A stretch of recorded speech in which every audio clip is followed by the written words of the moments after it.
I am Nancy, and I have an older brother named Keith who is 7 years my senior. Keith has always been academically exceptional since childhood, consistently delivering top-notch performances. He graduated from a prestigious high school and university, making our parents immensely proud. However, the constant praise and high expectations seemed to shape his personality in an unexpected way as he grew older. After completing his education and securing a new job, Keith decided to leave our family home. During his departure, he sarcastically remarked about being unable to endure the mundane life in our house any longer. I can vividly recall the mixed emotions on our parents' faces at that moment, surprise and a hint of sadness. In the past, Keith was a cheerful and cherished member of the family. Personally, I felt a twinge of anger. I never excelled academically or in sports like my brother did. My high school wasn't super prestigious, but I valued the warmth and love within our family. Both Keith and I owe our lives to our parents' support. It saddened me that he seemed to overlook the importance of our family bonds. As a child, Keith was my hero, handling everything perfectly and caring for me. However, as I approached graduation from high school, he began questioning the need for higher education and dismissed my pursuits. When confronted by our parents, he blamed them for his changed attitude. Despite the challenges, I persevered, entering a national university and securing a job at my dream company. My parents' encouragement helped shape me into a kind-hearted person. However, my brother's life took a different turn. He was already married, and neither my parents nor I had met his wife. One day during work hours, I received an unexpected call from my mother. Worried about the unusual call, I stepped outside to answer discreetly. My mother's voice, softer than usual, revealed that my father had suddenly fallen ill. Distressed by the news, I immediately informed my supervisor, rushed to the hospital, and hoped for the best. Entering the waiting room, I was met with my mother in tears, desperately seeking comfort. Anxious, I asked, "What happened, Mom?" I anxiously sat beside my mother, struggling to comprehend how my father, who seemed perfectly fine that morning, had suddenly ended up in this condition. My words tumbled out one after another as I asked the question that refused to settle in my mind. After a brief pause, my mother quietly uttered, "Your father has been diagnosed with cancer." Time seemed to freeze as the weight of her words sank in. The surprise and anxiety within me spilled out in my voice. My mother took a deep breath and, with a tone heavy with sadness, continued, "It's stage 4. The cancer has spread to the bile duct, and they said it's hard to remove it all." Her tears flowed uncontrollably, and I struggled to find words as I listened to this devastating news. Seeking a glimmer of hope, I inquired about the next steps in treatment. My mother nodded somberly, and after a short pause, the attending physician arrived to explain the detailed condition and treatment options. The grim reality hit us as we learned that the illness had progressed more than expected, with confirmed metastasis to other parts. The doctor conveyed the significant risks of surgery and the uncertainty of success. My mother and I, holding hands, tried to come to terms with this harsh reality. The doctor's matter-of-fact words emphasized the gravity of the situation. We were faced with crucial choices, continuing with chemotherapy or opting for support in a palliative care ward. The heavy silence in the waiting room was broken only by the ticking of the clock's second hand. As tears quietly streamed down my mother's face, I pondered how to approach the situation. Despite the challenging circumstances, necessary discussions needed to take place. Realizing the importance of including my brother Keith, I suggested contacting him immediately to make a decision together. With a forced smile, my mother admitted that she had already informed Keith, but he hadn't responded. Recalling my brother's nature and past events, I had a premonition of his potential reaction. Keith tended to get upset when seeking help, avoiding tough decisions. Determined to involve the entire family in this critical decision, I persisted in calling him. After more than 10 attempts, I finally heard my brother's slightly irritated voice. "Why do you keep calling me?" he snapped. Urgently and anxiously, I explained Dad's condition, questioning why he hadn't come to the hospital despite being informed. His response lacked empathy or understanding, shaking me to the core. Unmoved by the gravity of the situation, he dismissed it as unnecessary concern, stating, "There's no point in discussing further. I'm hanging up." Stunned, I was left reeling from the exchange. I found myself in a state of bewilderment, unable to conceal my astonishment at my brother's indifference. I was aware of his lack of a sense of family bond and gratitude, but the extent of his detachment was beyond what I had anticipated. When I returned to my mother, a look of concern was evident on her face. In response to her inquiry about what happened, I explained that it seemed he was quite busy, avoiding the details. My mother sighed deeply, murmuring that it would have been comforting if Keith was here. My father, choosing to spend his final moments in a palliative care ward, quietly passed away a few months after that decision. I conveyed this somber news to my brother over the phone and provided details of the wake and funeral. However, his response was cold, stating he was too busy with work to attend, urging us to proceed without him. True to his word, he didn't appear at our father's wake or funeral. Even my mother seemed shocked by this fact, likely never imagining her son wouldn't show up for his father's funeral. Both family and acquaintances expressed surprise and disappointment at his absence. After the funeral, in a moment of quiet reflection amongst the family, my mother sighed deeply, muttering to herself that he really didn't come. I took her hand and reassured her, saying firmly, "Mom, let's not worry about him anymore. We have to let him walk his path. For now, let's cherish our memories of Dad." My mother tightly squeezed my hand in response, smiling and saying, "Thank you." Unexpectedly, the next day, my older brother appeared at the apartment where we live. His usual expression was replaced with an urgent restlessness. Without any greeting, he demanded to know, "Where is the inheritance father left behind?" Shocked by his demand, I emotionally retorted, expressing disbelief at someone who didn't even attend the funeral now making such inquiries. Visibly irritated, my brother snapped at me, saying, "The kid should stay quiet," creating a tense atmosphere. Attempting to calm the situation, my mother explained that, apart from the apartment, our father didn't leave much behind. She presented my father's passbook on the table, flipping through it to reveal that all the savings were transferred to a different account. My brother, taken aback, asked in surprise, "What is this all about?" Gently, my mother replied, "Your father instructed to move all the money to my account earlier. Also, this apartment's name has been changed, and now it's in my name." Left speechless, my brother clicked his tongue in frustration and left.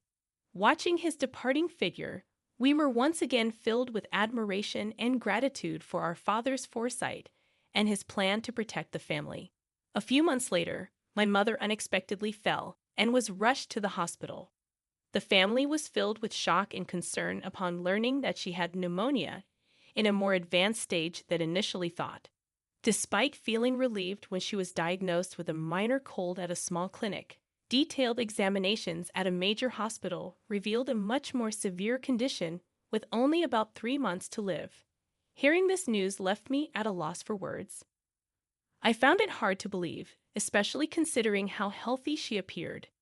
Tragically, just a few days after the 3-month mark, my mother quietly passed away. The absence left behind an indescribable stillness and sorrow. Filled with guilt and grief, I questioned why I hadn't noticed sooner or taken her to a larger hospital immediately.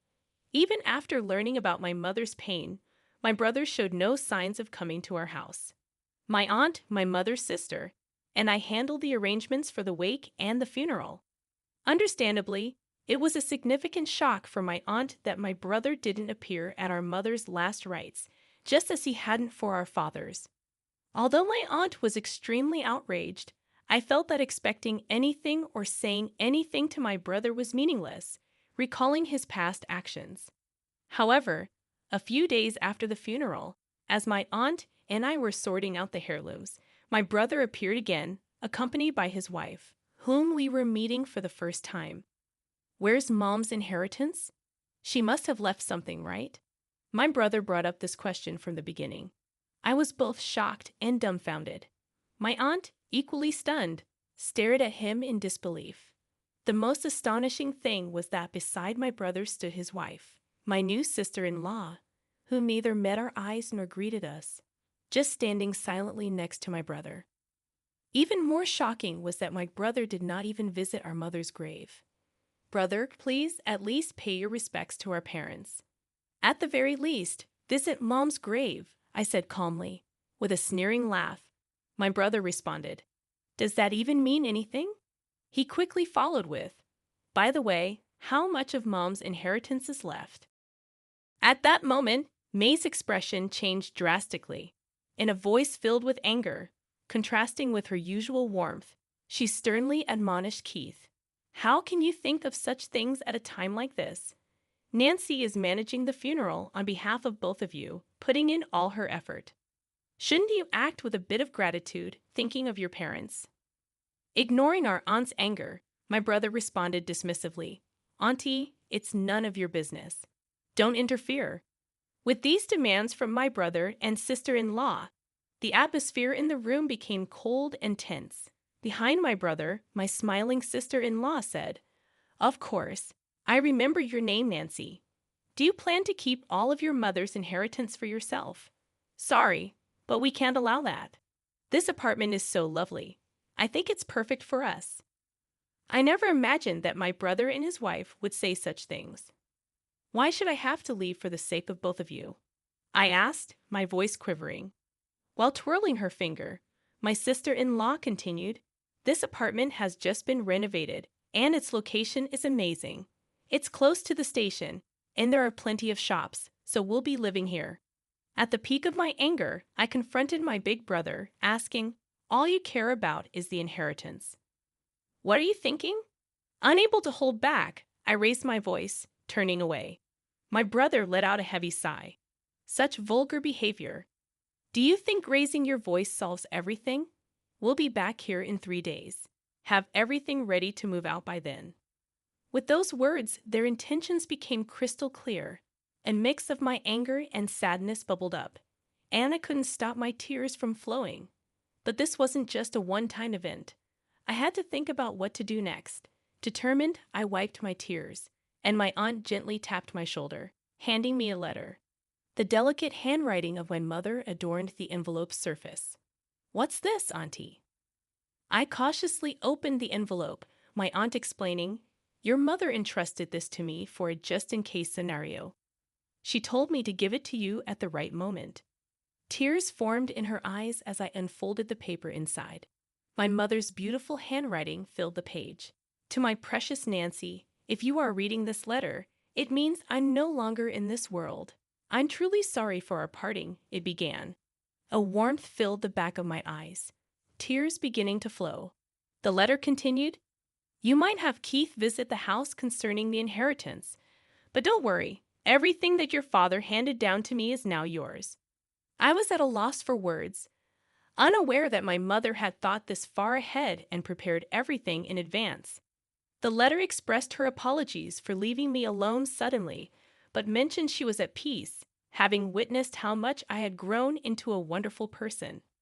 "While learning is essential, it's not everything. The kindness and compassion you learn through your interactions with people hold the most value," she wrote. Expressing pride in me, my mother stated, "Your father and I were genuinely happy to see you grow up with such a warm heart until our last days." The letter conveyed heartfelt gratitude, leaving me overwhelmed. Despite the tears blurring the words, I was determined to take in every sentiment my mother had conveyed and continued reading. She revealed that following my father's wishes, she had secretly changed the apartment's ownership to my name. "I'm sorry for using your seal without permission, but it was both your father's and my wish. Please don't be angry," she wrote. The letter encouraged me to persevere through life's ups and downs, urging me to stay strong and find happiness. The letter ended, and tears streamed down my face, wetting the paper. My aunt, standing next to me, pressed her eyes and shed tears alongside me. "Your sister truly cared about you. In her heart, you were a treasure," my aunt said gently, holding my hand. From the envelope, a bank book in my name emerged, revealing a substantial amount, likely the inheritance my mother had saved for me. A few days later, my brother and his wife showed up at the house without even knocking on the door. "It's time for you to leave, just as promised, right?" my brother sarcastically said. As I stood still, my sister-in-law became irritated, demanding, "Isn't it your duty to leave quickly?" I took a deep breath, looked them straight in the eyes, and calmly stated, "Actually, this house is now under my name." The room's atmosphere became tense. My brother and his wife looked at each other, exclaiming, "What kind of joke is this? I am the eldest son. I should inherit the house, right?" My brother said, clearly shaken. Beside him, my sister-in-law stared at me, saying, "This is the first I've heard of this." However, I had decided to state the facts. The house and the inheritance are all managed under my name, so there's nothing to divide. My brother frowned and insisted, "Then hand over half of that inheritance to us." I questioned, "But this money was left for my future and to ensure that I take care of the house. You always looked down on me, and now you're asking for money. What changed?" His face turned red, and surprisingly, my sister-in-law exclaimed, "Wait, what is this? This isn't what we were expecting." From what I gathered, my brother recently faced significant trouble at his job and was subsequently fired. Not only that, but he and his wife were moving from one day job to another, seemingly in a tight spot financially. With my revelation, their expectations were shattered, and they began bickering, placing blame on one another. Calmly, I said, "This is my house now. If you make any unnecessary fuss, I'll call the police." Trembling with anger, they reluctantly accepted my words and left. Since then, I've had no contact with them.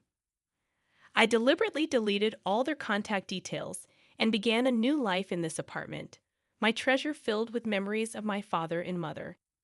Now I have a loving partner by my side, and we plan to build a new family in this apartment. He respects my decision and proposed that we take the first step of our new life here.